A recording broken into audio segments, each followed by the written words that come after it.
Hey, good morning, everybody. Welcome to Rankable Live. I'm your host, Garrett Sussman, Demand Generation Manager at iPullRank.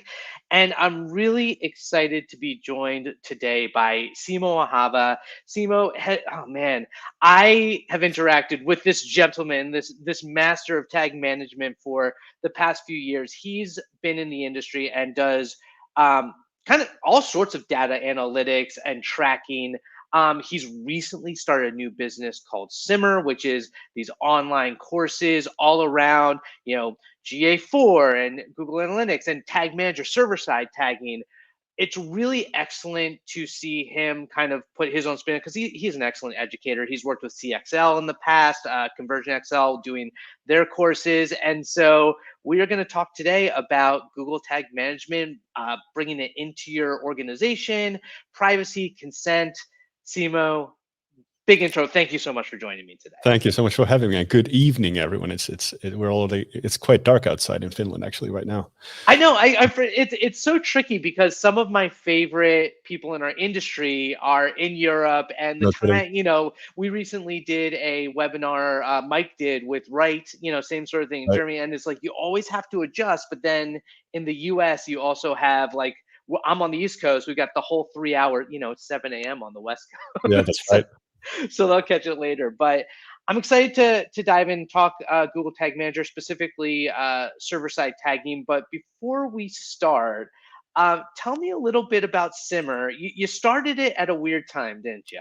Yeah, it was like many levels of weird. So we started it 1 year ago, actually. I think it was 1st of December that we incorporated. And we had thank you. Our daughter was 1 month old by then, and the pandemic was, full swing. So it was certainly not a time when people would consider this to be a good place to let's just turn our lives around and start a new business. But I think that first of all, it's bootstrap. It's strapped, so we don't worry about outside funding. So we had, I have another company, a consultancy company that had enough kind of could fund the initial couple of months that it took to get the business rolling. But Simmer is an online course platform, so it's kind of an extension of what I did for CXL for so many years, and other services as well. Where I'm not going to say we do anything differently or that there's something very unique about it, but it's the kind of courses I wish there had always been, specifically like super kind of technical marketing focused. As little fluff as possible, so everything we kind of teach has to be instantly reproducible on your own computer, and it's been very task-based and very bite-sized as well. Because I noticed that the pandemic seems like everybody's taking courses right now. Everybody's online all the time, but the attention span is just getting shorter and shorter and shorter. There's just so many different things to pay attention to. So we wanted to make sure that you could kind of, when you grab a coffee, you can watch one video. When you take a break, you can watch one video. When you go home, you can quickly watch a video on your mobile phone or whatever. And so it's been a fun journey. We had very low ambitions initially. We had a certain amount of subscriptions that we wanted to have so that we validate the business idea. And if we didn't get those, then we'll say that, okay, goodbye. This was not a good idea. Let's just ditch it and go back to our old lives. And we blew past that target. Our yearly target, we blew past that in the first couple of hours that we had our Are you serious? our sales on. Yeah, so we had it's been a great success, and I'd love to know why. I have no idea, except I imagine the content is good because people are giving me good feedback, but I genuinely have been completely floored by the attention we've received without actually doing that much marketing other than sending a couple of newsletters here and there. But I think it's also a testament to the fact that people are looking for this type of education. So very focused, very task-based, very topical as well, with things like server-side tagging and BigQuery was the other course that we had. So it's been weird. It's been good. I hate to say this during in this time, but it's been a really good year. I feel ashamed of saying that because I think that we should be kind of all in the doom and gloom of the pandemic, but it's been a really good year for us, and I'm very, very happy. I'm very proud. I'm very humbled by the attention that we've gotten with Simmer. No, congrats. I mean, it's awesome. I mean, to your point, it's like you did this all in the heat of the pandemic. You had your daughter. Like that's nuts. Like having a kid and building a business. But I'm with you 100%. Like that's the one thing about that I love about your content is like the nuts and bolts, the actionable. People all do learn so differently. You have some people who want to like listen to these videos on 1.5 speed because they're like too busy, where you have other people who need to repeat. Like I struggle with audiobooks because I'll listen, Yeah, I'll lose my train of thought, and then I'll have to go back and like re-listen yeah. to a section again. So this bite size makes so much sense. And it actually in a way doesn't surprise me that you had so much success early on, because in this industry there's so much about reputation, and you've established over the years and years of doing this as the reputation of an authority in the tag management space. You got into web development in a really funny way. Tell us about your first website. Right. So the setting is my friend's bedroom. We were teenagers, 13 years old, or preteens, I guess, and it's his bedroom, and he's got a new computer, maybe even a Pentium. I can't remember exactly, but one of those ones with the big monitor anyway. So no Oh flat yeah. screens or no laptops, and he had just learned the basics of HTML, and he taught me like the basics as well. So this is 1997 that we're talking about, and we started coding a website. And I was a huge Notorious B.I.G. fan back then, and Biggie had just passed away or been murdered uh, Yeah. a while ago, and so he was very top of mind back then. And we decided to do like a fan site for him, and we built it on GeoCities. I still remember the address is geocities.com/lounge/sunsetstrip/6790. I'll Yeah, that's remember that to the day hilarious. I die. And so we built that. We built the website. We built it with Notepad, and just copied all the content from other websites like verbatim, just did a copy paste because So we responsible, Simo. Come on, exactly. man. I'm getting to the moral of the story soon, but it worked, and of course we didn't intend for it to become public or anything. So it was just that's why we had no problem with plagiarizing content, and maybe we didn't even understand how the internet works that well back then either. And anyway, we built the website. We added some pictures. We added a stat counter, the kind of precursor to JavaScript. Classic. Exactly, and then we did some really questionable stuff, which today wouldn't fly. Like we recorded a WAV file that when you open the site, it plays. And we basically, I said something like, yo, this is Notorious B.I.G. Welcome to my website. And then I slowed it down so it sounds like an overweight Yeah, like it has this it would sound bass like. and tenor. Yes, Yeah. exactly. So it's like the blackface equivalent of audio. So very, very controversial today. But again, we were 13 years old, by the way. So anyway, so I did this, and we published the site. And I think we did add it to a couple of directories like Yahoo and Alta Vista and those. And then in like a couple of months or so, I start getting like a lot of feedback through the website where people are approaching me as if I was really Biggie Smalls, and they were like, "Yo, I love your site. I hope you're good in heaven," and all this like really weird stuff. And it was creeping me out. I thought that because I didn't know what spam was, and I thought that it was something just like a bug or a virus. And then I went to check the site, and the stat counter was showing something ridiculous, like 3 or 4 million hits, and I was wondering like, what the hell is going on? And then we did some digging, and we found that we were like in the top 3 of Yahoo search for Notorious B.I.G. when you literally just search for that name. Wow. And so plagiarism really, really paid off. And I guess that if we had back then understood things like banner ads and affiliations and stuff like that, we probably could have made a big buck, but we didn't know anything about that stuff. And I also think I think I misplaced the GeoCities login and was just unable to ever edit the site again, Oh, no. because I would have definitely taken my email address away from it, because I was getting like hundreds and hundreds of emails a day by that time. So that was my introduction to 3 things. That was an introduction to web development, which instantly hooked me. Like I had been programming with things like Pascal and C, and QBasic was actually my first language. Oh, cool. When I was much younger, actually. And but HTML was so easy, and it was so trivially simple to create something with it. And then it was an introduction to analytics, because the stat counter let me also see with the IP resolution, like where these people came from and what like geolocations they were coming from. Oh, cool. And then it was also, in hindsight, it was an introduction to search engine optimization, because I unintentionally I had shot to the top of these rankings just by stealing content and making sure that there was a lot of directories that I wouldn't work with Google these days anymore, of course, but back then it was kind of revelatory. It's an awesome story. It taps into so many different aspects, and it's so interesting from the early web and how different all the paradigms are. But it is a perfect segue into the topic, especially with the plagiarism, is the idea around, kind of responsibility with content, responsibility with now privacy and consent. But before we dive into that, you've been kind of an evangelist of server-side tagging and kind of bringing up data awareness within an organization. What are your thoughts on kind of where we're at larger companies in terms of being able to use server-side tagging, and why is it so popular?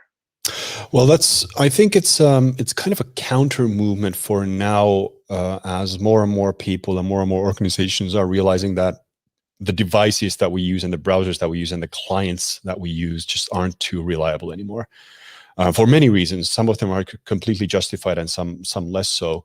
So we just can't trust, as trackers or analysts, we can't trust that the browser tells us the full picture anymore. We've never been able to trust in the full picture, but at least we've been able to trust that we get a representative sample. But with all these browser tracking protections and privacy legislation, much of which is, like I said, is very, very welcome indeed, there's been a kind of a counter movement to moving more and more logic away from the browser, away from the client, so that it can't be kind of tarnished by this myriad of different means for preventing that type of data gathering. And so server-side tagging it's like, when we talk about Google Tag Manager, for example, it's definitely not a new technology. These types of proxies have existed for ages, and reverse proxies and analytics servers. But as it's Google, the catch is that it's super simple to set up and quite cost efficient as well. So the irony is that it's especially the larger companies that really need it. Like, but they are the ones who have invested so heavily into their data, but they're also probably the most difficult ones to persuade to actually take part in this, partly because their setups are so complicated and they have so much legacy and so much technical debt that moving all of that logic to the server would be it's just an enormous task. But as a technology, I'm not going to say it's the future of tag management, but it is a very I think it's a very probable way for a majority of tag management users these days to at least complement their existing tracking with it. Maybe not replace it, but to complement it with it. Yeah, and so it makes a lot of sense, and it is, to your point, very challenging in a larger org where you do have, the revenue drivers of some executives, Yeah. you have the legal, governance of others, you have, just the, web developers and site speed and things like that. Yeah. What are some of the benefits, the pros and cons of server-side tagging at that level? Sure. So the clear pros come, like, out of the box. The main pro is that it's first. You can turn your data collection to first party context. So instead of having the browser send requests to Facebook.com and GoogleAnalytics.com and AdForm.com and DoubleClick.net, which introduces a lot of problems, because direct communications with third parties introduce additional vectors for attacks and for data leaks and breaches. Instead of that, the browser communicates with your server-side endpoint. So it communicates with a subdomain of the website that is sending the request. So let's say you're running teamsimmer.com and you want to do analytics, you would send the data to analytics.teamsimmer.com. where a server-side tagging setup would then take that data stream and then dispatch it to vendors through the server. So you're basically moving the dispatch logic away from the browser communicating with third parties to the browser communicating with first party. And that's, in many ways, that's actually a huge thing. I think that most people, unfortunately, mainly see it as a way to circumvent ad blockers, because Right. ad blockers are, their heuristics to target the domains that the browser communicates with. So while Facebook.com would be on every single ad blocker block list, analytics.teamzero.com wouldn't be, because it's not a risk domain. At least I like after this webinar, maybe it will be. So ignore, if you're working for ad blocker block list, please ignore everything I've just said. So that's for many is the USP, and it's actually one that I've been actively trying to fight against. I think it's, first of all, I think it gives server-side tagging a very bad reputation, because it's, I consider it to be somewhat of a black hat tactic. I think if a person wants to block data collection, they have the full right to do so. And if the site, that I'm visiting, let's say I have an ad blocker in my browser, I'm using Brave, which I know to have very robust ad blocking, and then I find out that the sites that I visit are still collecting data from me, even though I'm very clearly signaling to them, I want to block this, then I will feel ethically, abused. I don't feel like those sites have the right to do so, because I've specifically chosen this technology to prevent them from doing so. There are some nuances and some gray areas there, but that's the gist. But Right. the same logic of ad blocking can actually be interpreted in a good manner as well, because moving everything to first party lets you improve the security of the website. The website no longer needs to communicate with potentially dangerous third parties, and things like content security policies, which dictate what domains the site is allowed to communicate with, no longer need to make exceptions for Facebook.com and Google Analytics.com. They can just be as strict as possible, and then the browser will only communicate with the first party. So this notion of first party is just super important. That's kind of comes out of the box when you use server-side tagging. Yeah, it makes a lot of sense, and I think it is hard for marketers to hear. Like, I think it's, the reality is, and you've talked a little bit about this in the past, is we are moving to a privacy first world, whether it's through government intervention and regulations, whether it's in the EU, or here in the States, in California, there are requirements and responsibilities. And we don't need to get too philosophical, but you almost wonder if that's the impetus that's going to get implementation of these types of technologies into these large businesses, or will it be like, because it's the right thing to do, or will it be, to your point, the security aspect of, we are less likely to be breached with and have control of our data? Yeah, it really becomes a question of messaging and how you build a rhetoric, because the same, the same technology can be used for good and bad. It's really just a question of application at that point. So, if I had to turn an organization's head around, I would certainly focus on the first party collection aspect. Like, having control of those data flows is just super important. Like, you can still send data to Facebook, but instead of the Facebook's JavaScript library or SDK going rampant in the user's browser, collecting whatever the hell it wants, using whatever cookies it likes, because the data passes through your server-side tagging endpoint, you have the final say of what Facebook will actually receive. You can strip all the personal data from it. You can completely obfuscate the user's IP address. You can remove anything that's fingerprintable. You can add salts to your hashes. You can secure the data like wouldn't be possible in the browser. And I think that's a very powerful message. And so from a privacy point of view and from a data security point of view, you have an additional level of control here that prior to this paradigm wasn't possible. Like in the browser, when you load a JavaScript file in the browser, you give them full privilege. They can do whatever they like. So that's always been a huge risk in my view. But at the same time, the other side of the coin in this is that when you move data collection logic to the server, it is behind a veil. There's no visibility to the browser at that point. There's no way of knowing what happens in the server. So it's kind of the Vegas rule, which I mentioned in a podcast episode of mine, that what happens in the server stays in the server. So as a user, I visit a site, and a EU-friendly consent pop-up shows up, and I say, no, I do not allow you to send any data to Facebook. And then, if I'm tech savvy, I can take a look at the network requests, and I can see that, okay, there's an interesting looking Google Analytics request going to the server, but I don't see any Facebook requests. But at that point, I lose control, because when that Google Analytics request is dispatched to the server with the server-side tagging setup, the server-side tagging could be configured to take that Google Analytics request, duplicate it, and then send it to Facebook. So as a user, I have no way of validating whether or not that organization respects my decisions about privacy, for example. It's completely opaque to me. Whereas if it happened in the browser, I could clearly see that, no, the browser is not communicating with Facebook.com. So I can kind of trust that at least superficially they're not doing anything that I didn't give them permission to.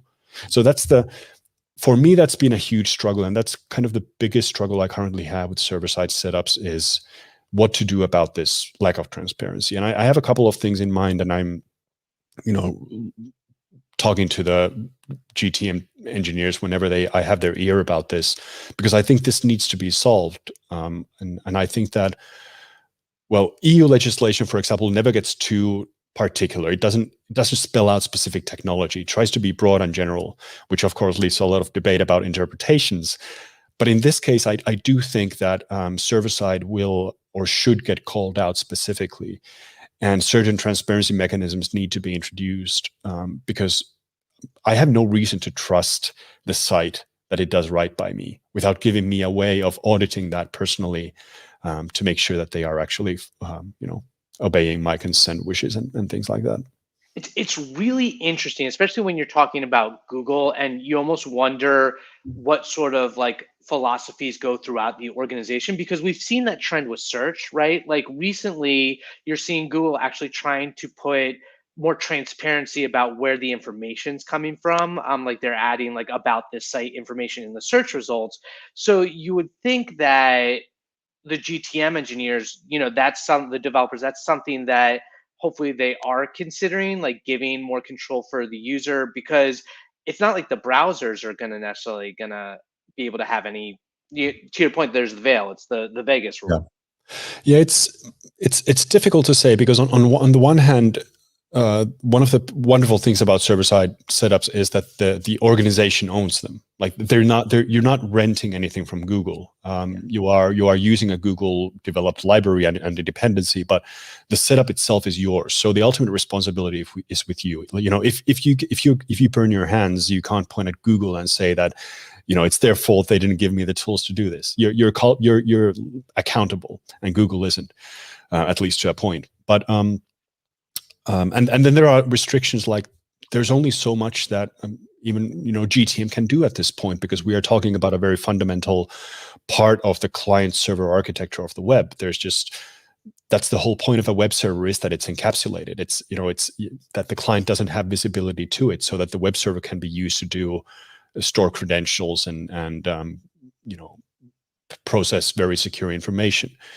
But there are certain mechanisms that could be built, such as browser extensions that can directly read the responses back from the server, and other things like that. I do think that this is top of mind for Google, because it is somewhat of a friction mechanism for growth, because many companies might be wary of adopting it precisely because it's very difficult to manage those privacy mechanisms.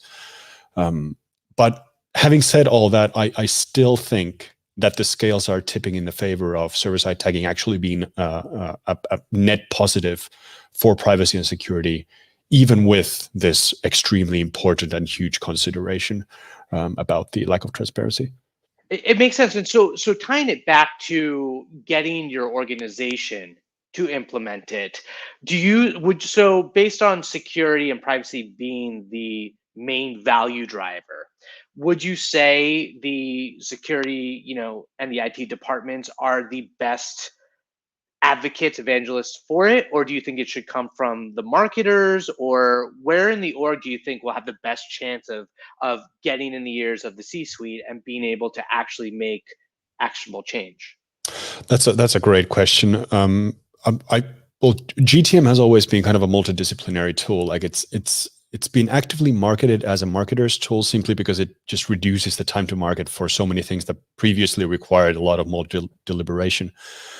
But I've never accepted that. I don't think it's if it's just a marketer's tool, then it's a dangerous tool. Not because marketers are incompetent, but because it builds this myth of a silo within the organization that just needs to do marketing and doesn't care about anything else. And so many horrible things can happen when you're in a rush to implement something through GTM and it breaks everything. And with server-side tagging, obviously, the risks are smaller because it's not running in the browser, so it's not going to destroy your site or anything like that. But you can still inadvertently collect a lot of unhealthy data and have those security problems. So I think that server-side tagging only enforces this idea of a multidisciplinary tool, in that ideally you have the IT on board, because they're going to love the fact that they can increase the security of the site. They're going to love the fact that you have a stopgap preventing those third-party JavaScript libraries from doing mayhem on the site.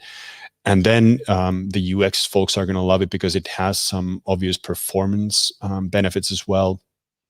And then analysts will of course love it because it gives you more quality data if you build it right, and so on. So there's a lot of people who can sign the document that this is something we should invest in before it's taken to the C-suite.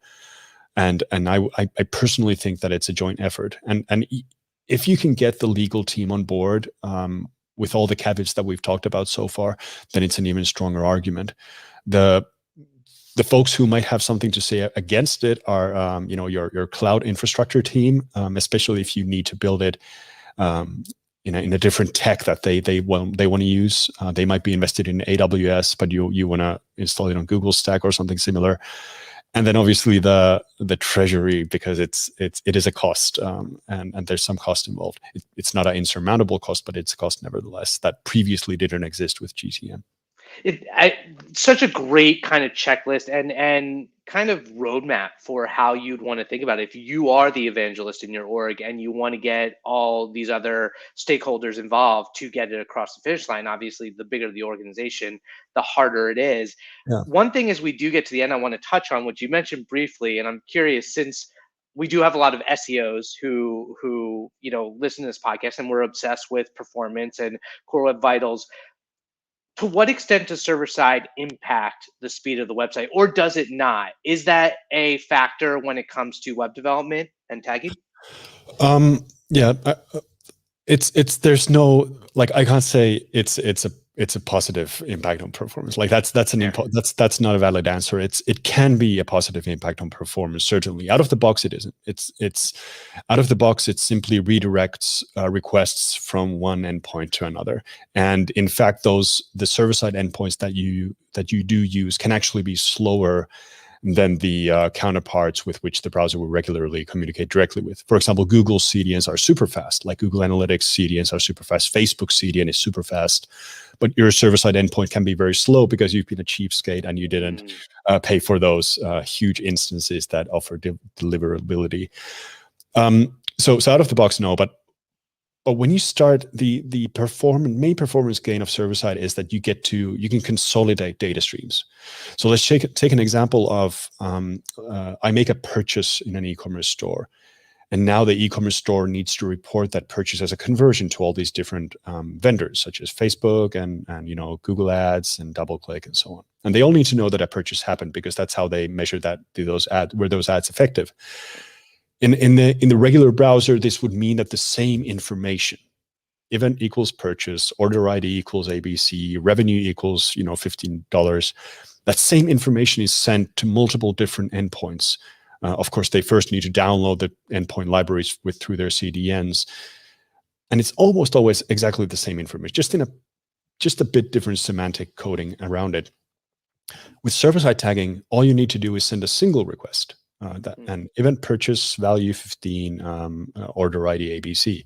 You send that to the server container, and then the server container spreads it out to all these different vendors. So you reduce the amount of computation that the browser needs to do just to do a trivial conversion request. You reduce the number of JavaScript libraries that need to be loaded. You reduce the number of HTTP requests and their redirect chains. So if you instrument it correctly, and if you instrument it like really deliberately, it can be a huge performance boost on the site. Because if you look at like Lighthouse audits, it's like JavaScript resources are the main blockers. Right.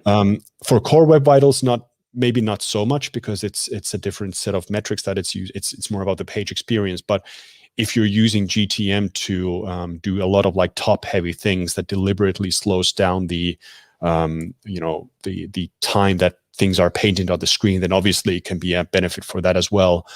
But at least with the current Core Web Vitals metrics, this probably isn't that impactful. But for the clinical page load time, which still are very important, I think people forget that there are other metrics than just Core Web Vitals today. It is certainly can be very, very impactful, and as such, it's a very good exercise to undertake if you do server-side tagging. Is to start looking at how do I combine all these data streams and reduce the amount of fluff that the site requires just to send a simple conversion event.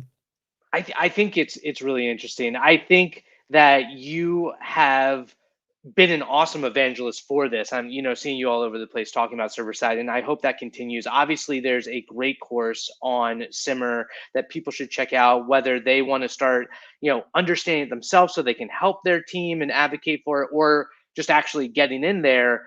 Simo, thank you so much for joining me. If someone wants to find you online, what's the best way to get in touch?